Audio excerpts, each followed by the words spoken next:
अस्सलाम वालेकुम, मेरा नाम उस्मान अली खान और आप देख रहे हैं यूथ माइग्रेशन ऑस्ट्रेलिया। तो आज मैं आप लोगों से बात करूंगा स्पेशल इंटरनेशनल स्टूडेंट्स के साथ कि ऑस्ट्रेलिया ने कुछ न्यू पॉलिसी रिवील की है इंटरनेशनल स्टूडेंट्स के लिए, जिसको आपको जब भी वीज़ा अप्लाई करना है या जो लोग ऑफ शोर हैं या जो ऑन शोर हैं उनको बहुत सी कुछ चीज़ों का ख्याल रखना है। इसके अलावा जो ऑफ शोर से ऑस्ट्रेलिया आना चाह रहे हैं उनके बारे में ऑस्ट्रेलिया क्या पॉलिसी लेके आ रहा है, उनके फ्यूचर के बारे में ऑस्ट्रेलिया कितना वरीड है, कितना कंसर्न है, और डिपार्टमेंट जो है क्या check and balance visa application check करते वक्त लगाने वाला है। तो आपने इन चीज़ों का ज़रूर ख्याल रखना है। इसके अलावा अगर आप इन इंस्ट्रक्शन को फॉलो नहीं करते तो आपको कॉन्सिक्वेंसेस क्या हो जाते हैं, तो इस वीडियो में आपको ये सब नज़र आएगा। लेकिन अगर आप इस वीडियो को स्टार्ट से लेकर एंड तक देखेंगे तो आपको ये वीडियो में डिटेल इन्फॉर्मेशन मिल जाएगी। तो बताता हूँ इनिशिएटिव वो क्या लेने जा रहे हैं।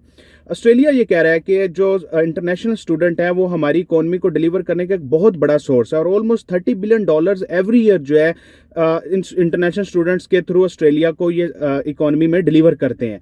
लेकिन प्रॉब्लम ये आ रही है कि जो स्टडी वीज़ा की जो इंटेग्रिटी है वो अफेक्ट हो रही है। वो किस तरह अफेक्ट हो रही है? कुछ लोग नॉन जेन्युइन स्टूडेंट्स जो हैं, जिनकी जो इंटेंशन है स्टडी करना नहीं है, सिर्फ स्टडी वीज़ा के थ्रू ऑस्ट्रेलिया आना है और वहाँ पे आके काम करना है, लेकिन उनका काम स्टडी करना नहीं है। तो ऑस्ट्रेलिया ऐसे स्टूडेंट्स को रोकने के लिए अब डिफरेंट किस्म के जो मेयर्स हैं वो लेने वाला है। और इसके लिए वो क्या कर रहा है कि अब अपनी जो थोड़ी सी स्टडी की पॉलिसी है उसको रिव्यू उन्होंने किया है।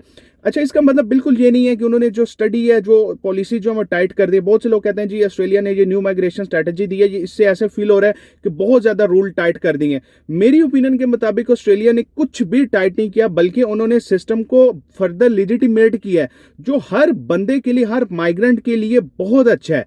वो मैं आपको फर्दर बताता हूं कैसे। अच्छा, अब वो क्या कह रहे हैं कि जो भी स्टूडेंट अब ऑस्ट्रेलिया में आना चाहेगा, हम सबसे पहले तो ये कर रहे हैं कि जो इंग्लिश लैंग्वेज की रिक्वायरमेंट है उसको थोड़ा सा बढ़ा रहे हैं। वो 5.5 बैंड से फर्दर करके उसको 6 बैंड पे लेके जा रहे हैं। और इसी तरह जो टेम्परेरी ग्रेजुएट वीज़ा जो 485 है उसकी रिक्वायरमेंट जो है 6 से बढ़ा के 6.5 पे लेके जाएंगे। ये एक इनिशिएटिव ऑस्ट्रेलिया का इस चीज से रिलेटेड। अच्छा, अब एक और चीज वो क्या कह रहे हैं कि उन्होंने बोली है कि हम जो एप्लीकेशन जाएंगे उनको फर्दर उनकी सिक्योरिटी करेंगे, उनको डिटेल स्टडी करेंगे। जब स्टडी वीजा अप्लाई करेंगे आप लोग देखेंगे कि जो आप स्टडी अप्लाई कर रहे हैं, वीजा अप्लाई कर रहे हैं, वो आपकी फर्दर स्टडी के साथ अलाइन है या नहीं है, आप किस स्किल लेवल पे जाके अप्लाई कर रहे हैं। फॉर एग्जाम्पल, ऐसा नहीं हो कि आपने पहले बैचलर्स किया और आप किसी डिप्लोमे में एडमिशन ले रहे हैं जाके। तो यही चीज ऑस्ट्रेलिया जो है अब रोकना चाह रहा है। बहुत से वोकेशनल एजुकेशन इंस्टीट्यूशन ऐसे हैं जो बहुत कम फीस पे क्या करते हैं, आप लोगों को एडमिशन देते हैं, आपको अट्रैक्ट करते हैं, और जो नॉन जेन्युइन स्टूडेंट है उनके लिए ये बहुत अच्छा सोर्स है कि ऐसी यूनिवर्सिटी या इंस्टीट्यूट में एडमिशन ले और ऑस्ट्रेलिया चला जाए। तो ऑस्ट्रेलिया क्या कर रहा है कि फर्दर आपकी एप्लीकेशन चेक करेगा, आपका जो कैरियर पाथवे उसको भी चेक करेगा कि आप लोग अलाइन चल रहे हैं अपने कैरियर के साथ या नहीं, या इधर उधर जा रहे हैं, सिर्फ ऑस्ट्रेलिया में आना चाह रहे हैं। तो इसके लिए क्या किया है उन्होंने कि $19 मिलियन की जो ऑस्ट्रेलिया ने क्या किया कि डिपार्टमेंट होम अफेयर को एलोकेट किए हैं कि आपने इस प्रोसेस को कंप्लीटली चेक करना है। वो क्या कर रहे हैं कि एक टेस्ट इंट्रोड्यूस कर रहे हैं, स्टूडेंट टेस्ट इंट्रोड्यूस कर रहे हैं वीज़ा एप्लीकेशन में, जो आपको डिफरेंट पैरामीटर्स पे चेक करेंगे। इसके अलावा क्या हो रहा है कि ऑस्ट्रेलिया की एक और चीज़ मानना ये है कि जिसकी वजह से भी वो इस चीज़ को क्वालिटी को बेटर करना चाह रहे हैं कि जो टेम्परेरी ग्रेजुएट वीज़ा जो है, जो 485 की बात मैं कर रहा हूं आप लोगों के साथ, उन लोगों के लिए थोड़ी सी रिक्वायरमेंट ऑस्ट्रेलिया ने चेंज की है कि बहुत से स्टूडेंट ऐसे हैं जब वो ग्रेजुएट वीज़ा पे चला जाते हैं तो जो उनकी रिक्वायर्ड स्किल है उस पर जाके उनको जॉब नहीं मिलती या वो काम नहीं कर पा रहे, जो एम्प्लॉयर है उनको एक्सप्लॉइट कर रहे हैं। तो 50% टेम्परेरी ग्रेजुएट पे ऐसे लोग हैं जिनका स्किल लेवल 1 बनता है या 2 बनता है, लेकिन वो काम कर रहे हैं स्किल लेवल 4 पे, 5 पे। तो ऑस्ट्रेलिया को वो डिलीवर नहीं कर पा रहे और ऑस्ट्रेलिया को बिल्कुल उनकी स्किल्स का फायदा नहीं हो रहा है। यही बात ऑस्ट्रेलिया बोल रहा है कि हम राइट स्किल को राइट प्लेस पे एग्जीक्यूट करना चाह रहे हैं, और इसीलिए 485 को भी फर्दर वो क्या कर रहे हैं, फर्दर डीप जाकर इसकी न्यू पॉलिसीज इंट्रोड्यूस कर रहे हैं। अच्छा, इसके अलावा वो क्या कर रहे हैं, उन्होंने एक बात की है कि वीज़ा होपिंग के बारे में बात किया है। ये क्या होता है मैं आपको बताता हूं कि बहुत से ऐसे स्टूडेंट हैं जो पिछले 8 से 10 साल से वो टेम्परेरी रेजिडेंट ही हैं, 485 पे आते हैं, 485 जब खत्म होने वाला है तो दोबारा स्टडी पे चले जाते हैं, स्टडी खत्म होती है तो 485 पे आ जाते हैं। तो डिपार्टमेंट क्या कह रहा है कि ऐसे स्टूडेंट्स का हमें कोई फायदा नहीं है, और इवन इन स्टूडेंट्स की भी लाइफ अफेक्ट हो रही है कि वो कंटिन्यूसली टेम्परेरी हैं। ऑस्ट्रेलिया क्या चाह रहा है कि अब जो बंदा भी ऑस्ट्रेलिया में आ रहा है उसको किसी ना किसी तरह से हम रोड मैप दें ताकि वो परमानेंट रेजिडेंस में कन्वर्ट हो और उनको अपॉर्चुनिटीज मिले। इसीलिए अब क्या कह रहा है ऑस्ट्रेलिया, क्या कह रहा है कि अब जी हम वीजा होपिंग बंद करेंगे। अगर आपके पास ऑलरेडी टेम्परेरी ग्रेजुएट वीजा था तो अब दोबारा आप स्टडी वीजा पे नहीं जा सकते। दूसरी चीज वो क्या बोल रहा है कि अगर आप, एक और चीज वो बोल रहे हैं कि जो ये टेम्परेरी ग्रेजुएट वीजा है इसको लेने की जो पहले एज थी वो 50 ईयर्स तक थी, लेकिन जो पाथवे था इमिग्रेशन का, जनरल स्किल माइग्रेशन का, उसमें तो ऑस्ट्रेलिया ने बोला है कि 44 ईयर से ज्यादा आप इमिग्रेशन नहीं ले सकते। तो उसका मतलब है कि आप 44 ईयर से ऊपर हैं अगर, तो आप तो सारी जिंदगी ऑस्ट्रेलिया में टेम्परेरी ही रहेंगे।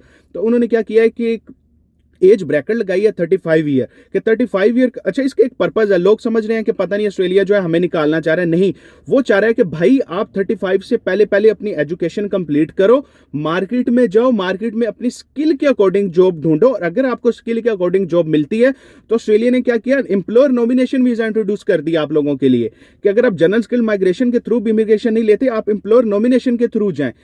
फिर ऑस्ट्रेलिया क्या कर रहा है कि अब नई पॉलिसी में, पहले क्या होता था कि जो एम्प्लॉयर्स थे ना वो कोशिश करते थे कि ऐसे कैंडिडेट को पकड़ें जिसके पास परमानेंट रेजिडेंसी है या 491 है, इस तरह के लोगों को पकड़े, ताकि अगर आपका वीजा 1-2 साल बाद खत्म हो रहा है तो एम्प्लॉयर आपको क्यों उठाएगा यार, वो कहेंगे 2 साल में ये काम सीखेंगे, इनका वीजा खत्म हो रहा है, ये चले जाएंगे।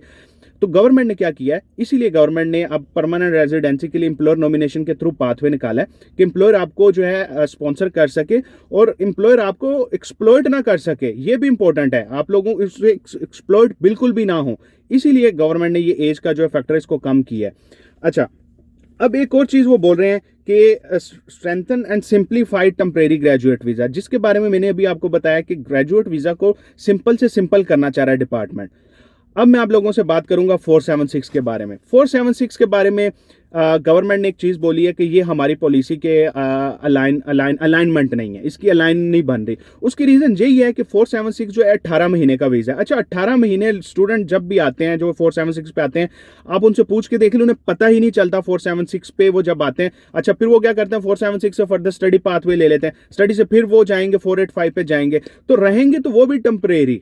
ठीक है, तो गवर्नमेंट चाह रही है कि हमें अब ये टेम्परेरी लोग नहीं चाहिए, जो भी ऑस्ट्रेलिया में आएगा वो अगर वक्ती तौर पे टेम्परेरी है तो हमने उसको परमानेंट करना है, क्योंकि गवर्नमेंट का मानना है कि कोई भी माइग्रेंट जो है वो तब तक ऑस्ट्रेलिया में अपनी 100% स्किल यूटिलाइज नहीं करेगा जब तक वो परमानेंट माइग्रेंट नहीं बनता। अगर आप टेम्परेरी, आपके जेन में कहीं ना कहीं चलता रहेगा, इधर से उधर इधर से उधर, और आप स्किल पे फोकस नहीं करेंगे। तो इसी वजह से अब डिपार्टमेंट क्या चाह रहा है कि 476 को बंद करने का। डिपार्टमेंट को ये मेरी वीडियो इन्फॉर्मेटिव लगी है, do subscribe my channel, share my video with your friends so that people can get the right information. Don't forget the youth migration Australia. Stay tune with me for next video. Thank you, Allah Hafiz.